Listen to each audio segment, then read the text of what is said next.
Hello guys, welcome to my YouTube channel. आज मैं आपसे बात करूंगा नीट काउंसलिंग 2025 के बारे में। क्या क्या डॉक्यूमेंट्स लगेगा, एमसीसी काउंसलिंग क्या है, डीएमई स्टेट काउंसलिंग क्या है, आपको क्या क्या डॉक्यूमेंट्स काउंसलिंग के दौरान जरूरत पड़ेगा, कौन सी चीजों का कॉपी रखना है, सब कुछ आपको डिस्कस करूंगा इस वीडियो में। ये वीडियो आपके लिए बहुत इंपॉर्टेंट होने वाला है, तो make sure you subscribe the channel. चलिए शुरू करते हैं। पहला जो होता है एमसीसी काउंसलिंग, जो मेडिकल काउंसलिंग कमेटी कंडक्ट करता है। इसका 15% सीट्स गवर्नमेंट कॉलेजेस का इसी काउंसलिंग से फिल होता है, जम्मू एंड कश्मीर के अलावा। और AIIMS, JIPMER, ESIC, central deemed university का 100% सीट फिलअप सिर्फ एमसीसी काउंसलिंग के थ्रू होता है। और एक होता है जो है स्टेट का डीएमई काउंसलिंग, जो स्टेट कोटा से फिलअप होता है। 85% का जो स्टेट कोटा है गवर्नमेंट कॉलेजेस का, वो इसी काउंसलिंग से फिल होगा।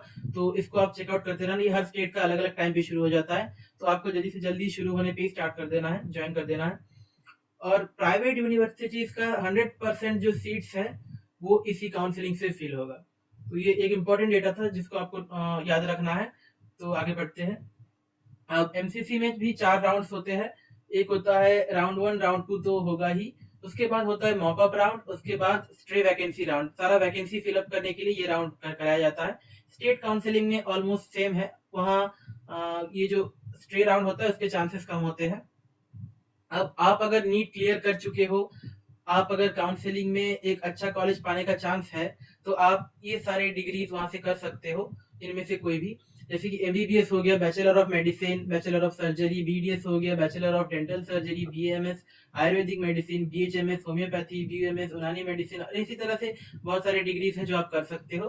तो ये आप अगर आपको याद रखना नहीं पड़ेगा तो आप इसको नोट डाउन कर सकते हो। अब आते हैं सबसे इंपॉर्टेंट चीज पे, जो कि है कौन से डॉक्यूमेंट्स की आपको जरूरत हुई काउंसलिंग के दौरान। तो इस चीज को आप ध्यान से सुनिएगा, ये बहुत इंपॉर्टेंट है। पहला आपको जरूरत होगा नीट के एडमिट कार्ड और स्कोर कार्ड का, ये बहुत ही इंपॉर्टेंट है। फिर आपको लगेगा डेट ऑफ बर्थ का प्रूफ, जो कि क्लास 10th का सर्टिफिकेट है, वो भी चलेगा। अब आपको क्लास 12th के मार्कशीट और सर्टिफिकेट दोनों रेडी रखने हैं। एक गवर्नमेंट आईडी लगेगा, जो कि आधार कार्ड हो सकता है, आपका पैन कार्ड हो सकता है, ड्राइविंग लाइसेंस हो सकता है। और स्टेट कोटा में अगर आप ज्वाइन कर रहे हो तो आपको डोमिसाइल सर्टिफिकेट तो लगेगा ही जरूर। और आपको अपना कैटेगरी सर्टिफिकेट रिसेंटली रिन्यू करवा के रखना है, वो भी लगेगा अगर अप्लाई हो रहा है तो। और अगर आप पीडब्ल्यूडी कैंडिडेट हो तो आपका वो भी सर्टिफिकेट बना के रखना होगा। पासपोर्ट साइज के आपके बहुत सारे फोटोज होने चाहिए, जो कि एटलीस्ट 5 से 6 आप रखेंगे तो अच्छा होगा। और जो कि आपने नीट के फॉर्म में दिया था वही फोटोज लाए, ये मेक श्योर करना आप। और अलॉटमेंट का लेटर, फर्स्ट राउंड में क्या अलॉट हुआ वो आपका लेटर आपको लेके वहां पहुंचना होगा। अब काउंसलिंग के स्टेप देख लेते हैं। पहले आपको ऑनलाइन में रजिस्टर करना होगा, एमसीसी हो या स्टेट, सेपरेटली आपको ऑनलाइन में रजिस्टर करना होगा। उसका काउंसलिंग का फी देना होगा, ऑनलाइन में ही पे करना होगा। उसके बाद आपको कॉलेजेस के चॉइस फिल करने होंगी। ये बहुत ही स्मार्ट स्टेप है, आपको बहुत स्मार्टली कॉलेजेस का चॉइस फिल करना है, जो कि बहुत इंपॉर्टेंट है। उसके बाद सीट अलॉटमेंट होने के बाद रिजल्ट डिक्लेयर होगा कि आपको कौन सा कॉलेज अलॉट हुआ है। उसके बाद आपका जो लेटर आएगा उसको डाउनलोड करना है और उस कॉलेज में पहुंच के रिपोर्ट करना है, समझे। ये आपको बहुत ध्यान से समझना है। उस कॉलेज में जाके जाना होगा, आपको विजिट करना होगा, वहां जाके रिपोर्ट करना होगा। अब अगर आप चाहे तो वहां पे जाके उस कॉलेज को फ्रीज कर सकते हैं या फिर नेक्स्ट राउंड के लिए अपग्रेड कर सकते हैं। और आप राउंड्स को रिपीट कर सकते हो अगर आप दूसरे राउंड में पार्टिसिपेट करना चाहते हो तो। अब इन स्टेट और एमसीसी काउंसिल के बीच में तो मैंने आपको बताई थी, आप दोनों में से कोई भी ज्वाइन कर सकते हैं, दोनों में से कोई बुरा या खराब नहीं है।